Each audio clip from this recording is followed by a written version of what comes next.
سنبھالنے میں ان کا کردار تھا۔ آج وہ ہم کو داغ مفارقت دے گئے۔ ہمارے بہت سارے وہ لوگ، اور آپ کو پتہ ہے میں کئی بار یہ کہتا ہوں، زندگی وہ نہیں ہوتی جو آپ اکیلے گزارتے ہیں، جس میں آپ کے پاس پیسے بہت ہوتے ہیں، جس میں آپ کے پاس اور گاڑیاں بہت ہوتی ہیں۔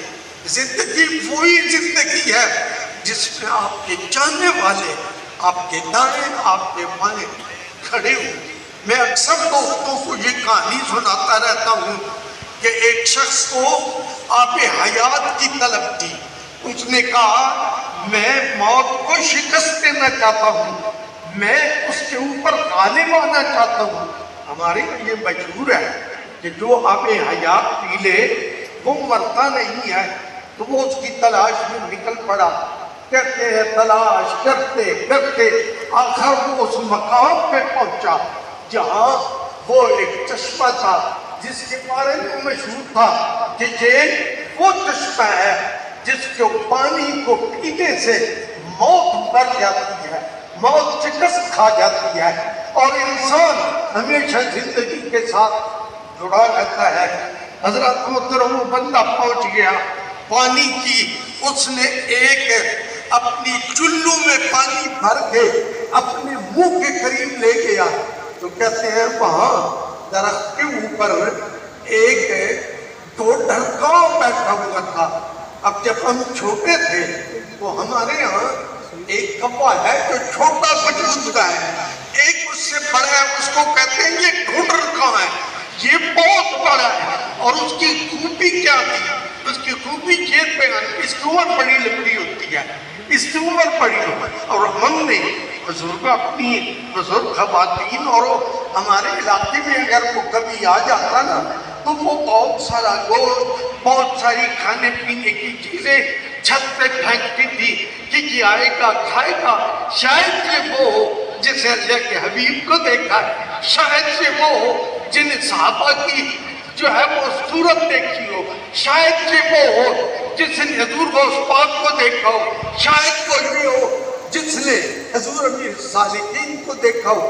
یہ تصور لے کے وہ اس کی خدمت کرتی تھی، تو اس نے دیکھا کہ وہ ایک درخت پہ بیٹھا ہے۔ اس نے اس سے کہا ارے پانی پینے سے پہلے میری ایک بات سن لے۔ وہ سننے کے بعد بے شک جتنا چاہے پانی پی لینا۔ تو وہ گیا بتاؤ کیا بات ہے؟ اس نے کہا مجھے بھی شوق تھا کہ میں آب حیات ہوں، میں موت کو شکست دوں، اس کے اوپر فتح پاؤں۔ مجھے مل گیا، میں نے وہ پی لیا۔ اب پھر میں خوشی خوشی واپس گیا اپنے قبیلے میں۔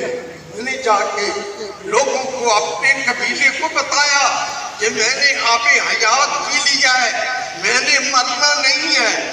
تو میرے جو بھائی تھے، میرے چچا تھے، میرے ماموں تھے، میرے والد تھے، وہ اس پہ بڑے خوش ہوئے، اترائے۔ لیکن ہوا کیا، کچھ دنوں کے بعد ابا بھی فوت ہو گیا، اماں بھی چلی گئی، بھائی بھی چلے گئے، کزن بھی چلے گئے، بیٹے بھی چلے گئے، بیٹیاں بھی چلی گئی، میرے بھتیجے سارے چلے گئے، میرے پاس کچھ نہ رہا۔ وہ سارے کے سارے جانے کے وقت ہے، میں اکیلا رہ گیا۔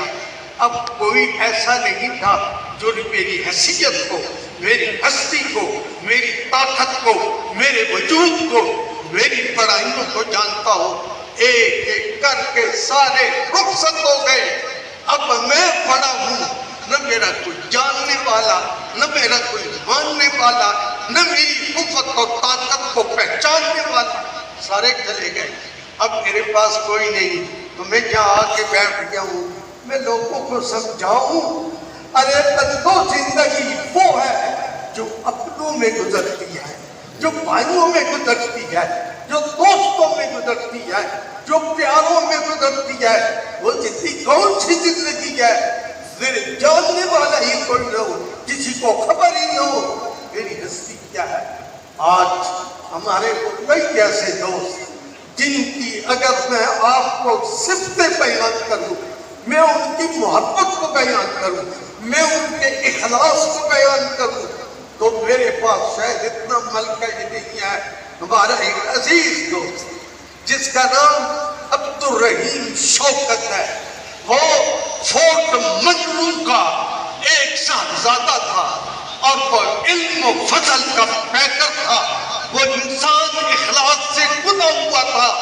صبح بھی، شام بھی، رات بھی، دن بھی وہ ہم وقت حضور ضیاء الامت کی صفتیں بیان کرتا، دارالعلوم کو آگے بڑھاتا، اس کی ترقی و عروج میں اپنا رول ادا کرتا. وہ اس دنیا سے رخصت ہو گیا. میرا دل بیٹھ گیا. میں سوچا، میں نے پھر دیکھا ہمارے ایک اور دوست حضرت علامہ مولانا عبید اللہ صاحب منڈی بہاؤالدین سے، وہ شخص اور میں ہم ایک ہی ساتھ پڑھتے رہے، ایک ہی کلاس